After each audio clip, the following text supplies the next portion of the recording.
Hello, everyone, and welcome to another episode of Justin the Food Entrepreneurs podcast. I'm Justin Bizzarro. I'm your host. That's Bizzarro. For anyone trying to find me, you should just look on Instagram for Justin and the Food Entrepreneurs and Justin Bizzarro. We respond there. It's where I respond. It's where the people that temporarily help me every once in a while, they respond, okay? So thank you, everyone. I want to address another question real quick. I've already addressed it on the last episode, but I'm going to emphasize this. This show is not a foodie show or a food blogger show. That is not what I am. That is not what I do. I don't do that. I don't go around and taste food or leech off of people, and I don't do this to get free meals or free hotel stay when I stay somewhere from my corporate job. That's just not what I'm doing. I'm a full-blown food entrepreneur. There is no corporate job for me. This is part of what I do, is part of giving back and helping other entrepreneurs grow, because here's how I get rewarded. It's not free meals. It's I grow from the entrepreneurs on it, and they grow from each other and me. And so that's my reward. It's not monetary. It's not looking for anything free. It's looking to give back and allow the entrepreneurs who come on the show to grow themselves by giving back also to the audience and to me. So it's a giving relationship, and it's not monetary in any form. I just want to emphasize that. It's not a foodie thing. I don't do this to get likes or boost a thing. Like, that's not what I'm doing it for. I'm unattached from the outcome. I'm unattached from the downloads or the listeners, okay? Which brings me to the second point.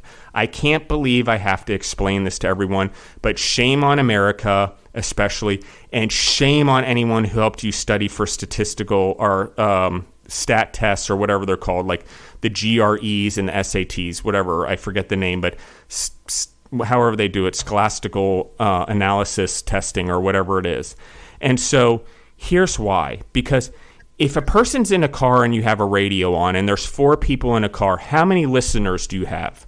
Do you have one listener because there's one radio playing everything on it, or are there 4 listeners that are in a car? So let me go to an example. If you have one company that downloads it at a food facility and they have 130 employees that are all listening to it through the loudspeaker, is it one person listening to it because there's only one download, or are there 130 people listening to it? Let's make it a little more complicated for everyone.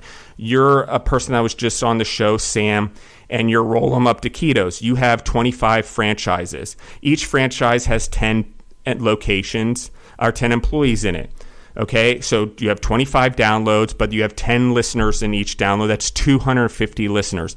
I'm sorry, guys. That's the way it works. I don't know how else to explain it to you, the difference. And sometimes it gets confusing or we misuse the words, but that's how it works. And I don't know how it can't be more obvious than that. Like, if you're in the car with your family, you're not the only listener. It's your whole family. And so we can get into that another time. It's about impact. It's not about the number of downloads. It's about the number of people that listen, and we make an impact on and influence. And the businesses and entrepreneurs that then play these for their employees and their people, because it helps them build the culture in their business. That's the purpose of this podcast, okay? If you're here because you want more influences and you want to boost your social media, you're in the wrong podcast. That's not what this is. This is for influencers who have built their life off of food entrepreneurism, sure, but it's not the other way around. It's just not a place we don't talk about the food as much. We talk about the experience and what it means to be a human in this world, and the food's like 10%. So I hope I've got that down again for everyone.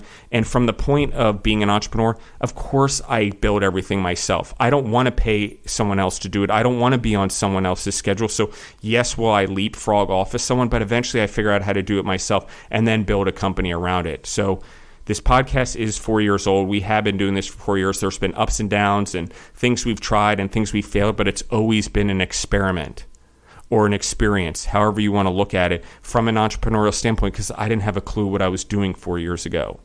So that's what I have to say. That's my commentary. So with that being said, I'm going to introduce our guest, Jason Selva from Beatdown BBQ from Los Angeles, California. How are you doing today, Jason? Doing awesome, Justin. Thanks for having me on. Thank you very much. So, Jason, let's, I just did a bunch of talking, so it's your turn for a while. Tell me about your story. Tell the audience about your story, your love of barbecue, like your childhood. Like, where did all this manifest from, I guess would be the proper way to put it. Yeah, so one of the biggest questions that we get is, why are we called Beatdown barbecue. I mean, that's kind of an aggressive name. Well, the real reason is because I'm a black belt in Brazilian Jiu-Jitsu, and selling barbecue. Yes. I love it. Go ahead. Gym up and running during the pandemic. That's why it's called Beatdown. So what was a little hobby ended up turning into something real. What had happened was a couple months before the pandemic, my kids' team was really good at winning medals, but we didn't always have the nicest gear. So in Jiu-Jitsu, they wear a martial arts uniform, which is called a gi. I'm not sure if you're familiar with that. And we needed to get a heat press to heat press our logo on the back. We had thrown up a barbecue pop-up just to try to raise some money. It went real well. And then, we started getting requests for more barbecue. And right before the pandemic, we had started selling once or twice a month. And as I alluded to, what was a fun little hobby became real. It's how we kept coaches paid during the pandemic and helped pay our bills. Okay. Let's just take a step back here, okay? I want to just focus on this. Your goal wasn't to make money to be rich. Your goal was to make money to provide a solution for people, and it mattered. Just so we're clear on that, I just want to emphasize that with the audience. Is that what you're saying? Yeah, exactly. So the reason what I was going to jump into next is I have some coaches here that were here on athletic visas, and they didn't qualify for any aid during the pandemic. And the way those athletic visas work is that they have to fight in order to not get deported. So pandemic or not, they faced deportation. So we had to send them around the country to compete, and it all ended up working out. Wait, let's go back, okay? Because I have a ton of questions now, and I'm just going to scratch whatever I had before. Explain the difference between Brazilian Jiu-Jitsu, if I said that correctly, and other martial arts. Let's start there. Let's break down the skill, and then let's talk about why it interests you. What's your interest in it, and why did you pick it up? And obviously, you instilled it in your kids, I think, is what I heard, or they instilled it in you. I don't know who started first. But how did that all happen? Yeah, so, like a lot of people, my age, I'm born in 82, 40 years old. The UFC was a big thing in the 90s, and there was no place for me to train. Eventually, I ended up finding an underground fight club that I trained at for a little bit. That got shut down because it was hosted at a high school.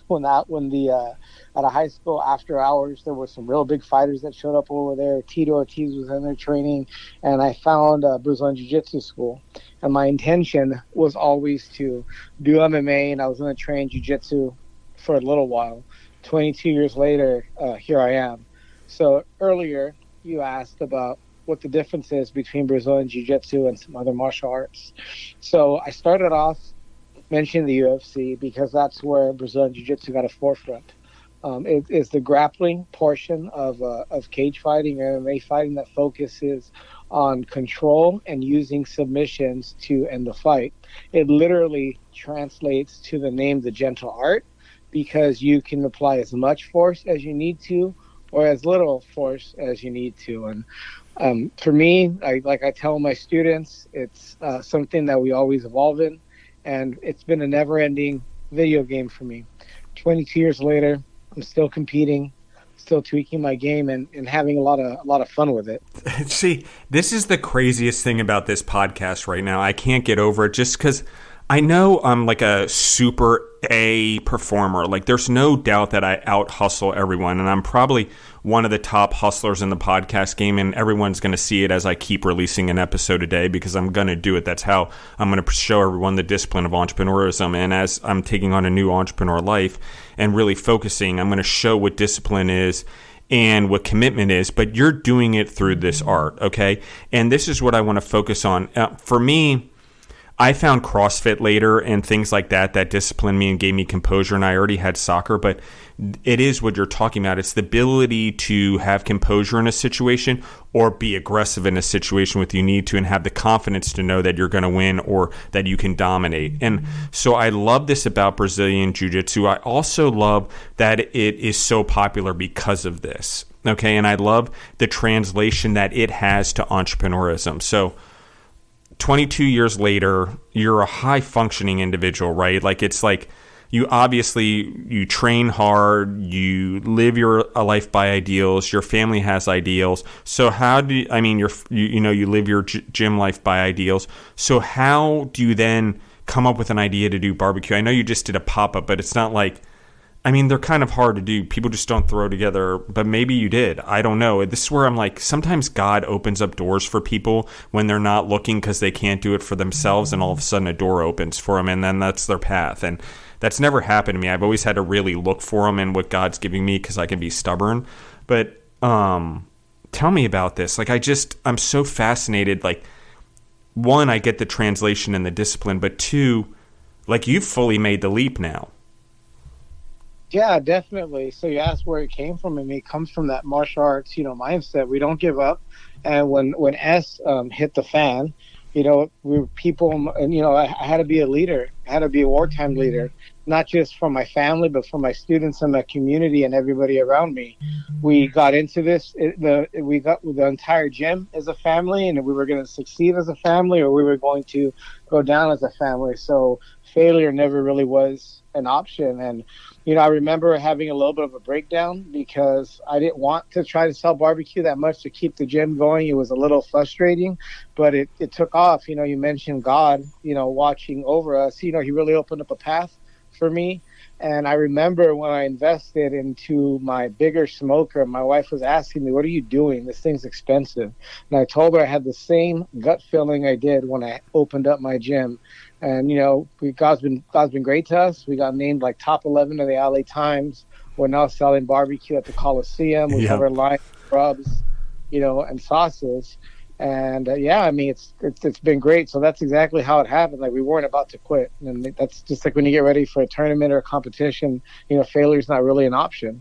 So that would be an example for my community. And you've got people look to you like you're already a part of the staple in the community in Brazilian Jiu-Jitsu, but now is a chance to take that image and that character you've built and that human and reputation you've built and actually apply it to a larger level in the community. And God gave you the gift to do it, but also stay true to your core values in Jiu-Jitsu, which I like this a lot, guys. I like this in the audience a lot because core values and the things we learn from sports or jiu-jitsu or high discipline things or CrossFit that teach us maintenance and teach us to keep going every day and there is no breaks. That's what makes the difference in entrepreneurism. It's why I'm doing an episode a day trying to show everyone there are no breaks. This is 75 Hard if anyone does it, or Live Hard program, however you look at it, but it's real in life. And for me, I agree with you, the entrepreneur thing. When I first started doing the podcast thing again, because like 24 years of being in the food business and hustler and not having that anymore, I'm like, I don't know what I'm doing. I'm trying to like keep myself busy. Like I have no purpose and direction. I'm really lost.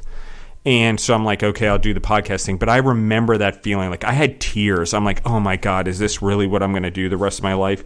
Is this really like something I'm going to do? I really want to be in food production and like get in restaurants again and own businesses and be in marketing and really be in the chase it in the screen. But for some reason, the podcast thing kept pulling me and people kept pulling me in. And even if it was in a bad way or a commentary way or something from my past, it was weirdly pulling me in. And that's what happens, even though you never know when you're having a good day. And it could be the worst day ever, but a door opened up for you. And I don't know how to explain it, but this is why I talk about walking in the light or aligning our will with God's will. And it's not always clean and it's not always not painful, even though it seems to look at, oh, it's obviously the right choice, Jason. This is what you should have done. Now you're an entrepreneur in two fields, and of course they translate together. But at the time, you're like, I don't want to be a food entrepreneur. I don't want to take on something else. I totally get that because that has been my thing where all of a sudden a new opportunity comes, and now all of a sudden I'm a restaurant equipment entrepreneur and building restaurants and construction entrepreneur and now building food truck entrepreneur all in like literally a fast period. It just happens, and you've got to be able to have the mental toughness which jiu-jitsu gave you to handle it, as an example. So tell me about your background, like before jiu-jitsu, like where do you come from? What was your family life like? Like how did someone instill this stuff in you before jiu-jitsu, like core values? Like you're a really strong person, and I know jiu-jitsu strengthens that, but what was life like before that? Yeah, so I grew up in East Los Angeles. Both my parents are educators. Well, they were educators. They're retired now, and people always ask, was your father a martial artist? No. I'm really into cooking. Was your father a cook? No. So Yeah. I mean, just growing up, my dad taught us, to have discipline and go ahead and do stuff. And at an early age, I remember, I'm not even kidding you, at 2.5 years old, making eggs because I didn't want to wait for anybody to do anything, for me. And that's just kind of how things, have always been. My dad, like I said, he was a teacher. He instilled a lot of discipline in us. And, growing up, I just always remember me not wanting to wait for anybody to do anything for me. And it's kind of manifested in me having the ability to teach myself stuff, everything, from some martial arts to cooking. Also taught myself how to code a while back when I needed to design a website. And yeah, I mean, that's where it all comes from. Just, my father instilled those values in us, and growing up in this area is where it comes from. Yeah, I love this because I will tell you that there is a differentiator at a young age when there's discipline instilled, or it's part of, we pick it up as babies because our parents are that way.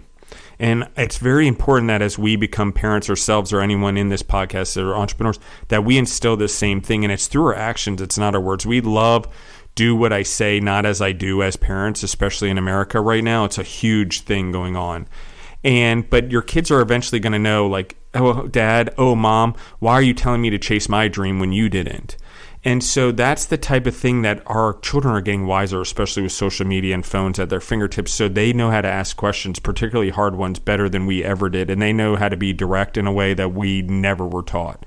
And so what I'm saying is it's important that we instill values, and it's important that at a young age we recognize this. Okay, so I, too, was like that. I didn't want to wait anyone in my family to cook me dinner or food. I was hungry when I was hungry, and if it was cereal or grilled cheese or eggs, even at 3 years old, it didn't matter. If I wanted to ride the tractor, someone turned it on for me. I don't even need to reach the pedals. I'll drive it for hours. Oh, I need to make money. 4 years old, turn it on and the mower. I'll mow the grass. I'll turn it off when I'm done and you guys can put it away. And I stacked my life that way because I didn't want to wait for people to give me money. And I didn't want to wait another week for allowance like everyone else had to. I didn't even take allowance in that way. We didn't have it because I had to work for everything. And so it's just that. It's that instillment. So you have this in you at a young age. Tell me how this manifests like into your adult years, this work ethic, this thing, and how jiu-jitsu then is built off of this, like how you build a life off of this. And then I really do want to talk about the cooking because I think it's instilled in you. And this is where genetics or our upbringing don't necessarily matter if God's instilled something in us that we need to foster. So anyway, I think cooking's that for you also. Yeah, so the discipline and work ethic, like I said, came from my father. What I didn't mention earlier is my father's an immigrant from Nicaragua. He came here at 12 years old, not knowing how to speak English. And within a year, had the language mastered, won a Martin Luther King scholarship, and had already got a scholarship offers to UCLA and Cal Poly Pomona. So that's the kind of person that he is. And growing up, he taught me how to read at a young age. I was reading at 3 years old. My childhood was filled with my father basically, advancing our academic prowess. I had learned algebra by the time I was 7. So my dad gave us a little bit of a head start, and it wasn't anything that was something I didn't have fun with it. I had fun, learning all these things. So my dad taught us to always excel, and push forward. And that's just, it kind of manifested itself in everything that I did. I dropped out of college my first quarter because I knew that I wanted to be an entrepreneur. And I figured that I would learn more falling on my face rather than learning from a teacher who wasn't able to do it. I mean, that might sound kind of cruel, but that's how I felt at the time. And there were a lot of times that I did fall, on my face, but it ended up making itself okay. And that's just the mindset that, I always had. It wasn't popular for me to do that, coming from a family of educators, dropping out of school, but my parents supported that this was my passion. After my first day of training, I knew it was something that I wanted to do forever. And it was actually 9/11 that